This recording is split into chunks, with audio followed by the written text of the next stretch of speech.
C'est tous les jours Demanche, Arnaud Demanche qui rentre dans ce studio. Bonjour Arnaud. Bonjour à tous qui nous écoutez, bonjour vous qui nous regardez. Profitez-en bien parce qu'on peut tomber en panne à tout moment maintenant dans ce pays. C'est avec les délestages, c'est comme ça. Donc, qu'est-ce qu'on disait? Coup de gueule d'Emmanuel Macron hier soir depuis Tirana. Il a dit stop à tout ça en termes de coupure de courant. Ne nous laissons pas gouverner par la peur et tout ira bien. Donc il a dit ça depuis Tirana en Albanie. C'est sûr qu'à côté de l'Albanie, tout va bien en France. Tout va bien chez nous. Néanmoins, l'inquiétude grandit, par exemple, chez les gens qui sont sous respirateur artificiel à domicile. On en a beaucoup parlé ce matin. Le big boss d'Enedis, c'était sur BFM l'autre soir. Il avait l'air de dire que ces gens devaient se préparer à des coupures. Bah, lui, au moins, il manque pas de souffle. Et je comprends que ça inquiète. Ah. Bon, papy, je suis désolé, c'est toi qui vas devoir choisir. Tu préfères respirer ou te chauffer? Putain, qui c'est qui a allumé une lampe là? Éteins, y a pas assez. Il va y avoir des petits arbitrages à faire dans les familles. En tout cas, Pauline, vous recevez tout à l'heure Agnès Pannier-Runacher qui va vous fournir des explications sur la distribution de l'énergie aux populations.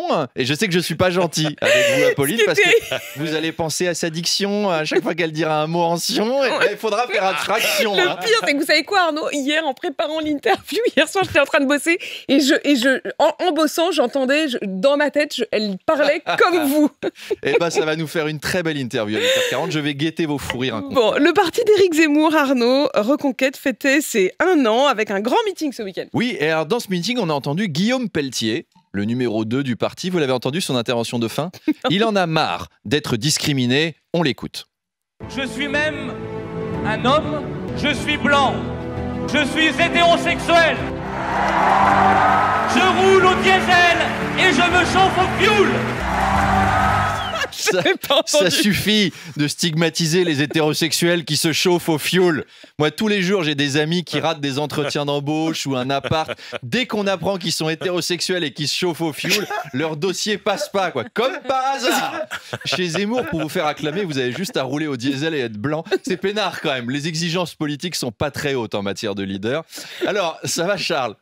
D'ailleurs, Guillaume Pelletier... La il faut la dénoncer. Là. Bah, ça suffit maintenant. Guillaume Pelletier a donné un autre meeting hier soir et RMC était sur place.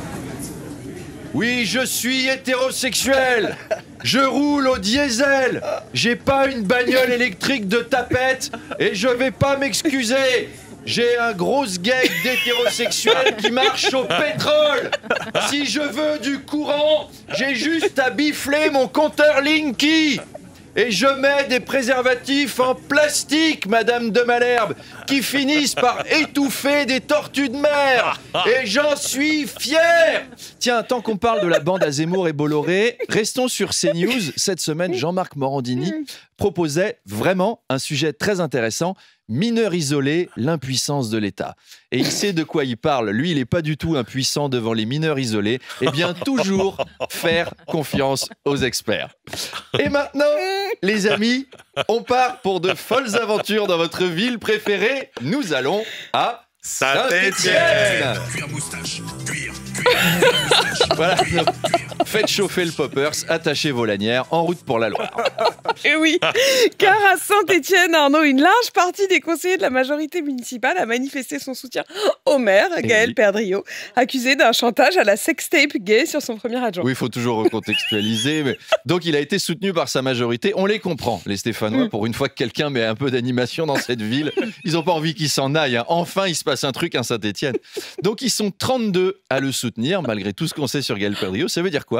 Ça veut dire qu'il doit avoir 32 sextapes supplémentaires. Le Marc Dorcel du chaudron. Et imaginez ce qu'il y a dedans. C'est horrible pour qu'en comparaison, tous ces gens se disent « Non, mais Gaël, il n'est pas parfait, mais quand même, c'est le maire idéal pour Saint-Étienne. » Et alors, dernière minute, Apolline, mais on m'informe qu'on a un enregistrement d'un conseil municipal à Saint-Étienne. On écoute. Ah, écoutons. Bien, mes chers collègues, bienvenue à cette séance de délibération du conseil municipal. Je voudrais qu'on approfondisse un certain nombre de questions, notamment les logements sociaux, boulevard Vaillant-Couturier.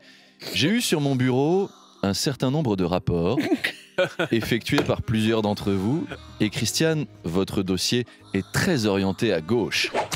Tu me déçois beaucoup, Christiane, tu as été vilaine.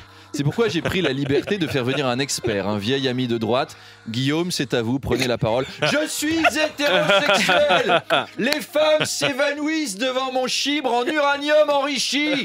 J'ai un gland de droite qui produit du gaz de schiste. Oui, je crois qu'on a un nouveau personnage pour cette saga. Hein. Allez, à tout à l'heure. À demain, Pauline, à demain. À demain.